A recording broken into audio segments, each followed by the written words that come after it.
जय श्री कृष्ण। मैं सरिता श्रीमद् भगवत गीता के प्रथम अध्याय का 13वां श्लोक, उसका भावार्थ समझेंगे और साथ ही साथ उससे बनने वाले कुछ क्वेश्चंस को आज हम डिस्कस करेंगे। 13वां श्लोक है, पहले मैं आपके लिए श्लोक पढ़ देती हूँ। पांचजन्यम ऋषिकेशो देवदत्तम धनंजय पौंड्रम तद्भो महाशंखम भीम कर्मा वृकोदर। इस श्लोक में बताया गया है कि जब महाभारत युद्ध की शुरुआत हुई थी उससे पहले भगवान श्री कृष्ण ने पांचजन्य नाम का शंख बजाया, धनंजय ने देवदत्त नाम का और अर्जुन ने पौंड्र नाम का शंख बजाया। अब इससे बनने वाले जो प्रश्न है, सबसे पहला प्रश्न है कि भगवान श्री कृष्ण ने महाभारत युद्ध के आरंभ में कौन सा शंख बजाया? पांचजन्य। कौन सा शंख बजाया? पांचजन्य। दूसरा प्रश्न है, अर्जुन को धनंजय क्यों कहा गया है?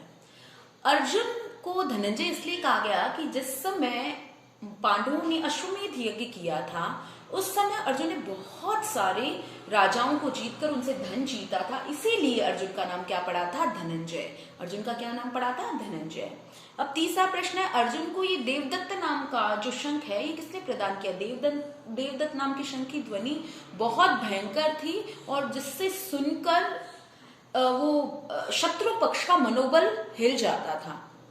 तो अर्जुन को देवदत्त नाम का शंख इंद्र ने प्रदान किया था। इंद्र ने निवात कवचादि जो असुर थे उनके साथ अर्जुन का युद्ध हुआ था। निवात कवचादि असुर ये भक्त प्रहलाद के कुटुंब से थे।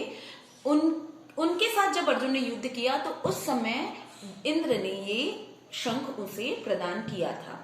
अब चौथा प्रश्न उठता है, प्रश्न जो है वो है कि भीम को वृकोदर भीम क्यों कहते हैं? भीम को वृकोदर भीम इसलिए कहते हैं कि सभी मानवों के उदर में जठराग्नि होती है, लेकिन भीम के उदर में जठराग्नि के अलावा एक और अग्नि थी जिसको वृक नाम की अग्नि कहते हैं, और इसी वृक नाम की अग्नि के कारण भीम का भोजन बहुत जल्दी जल्दी पच जाता था और वो बहुत बड़ी मात्रा में आहार लेते थे।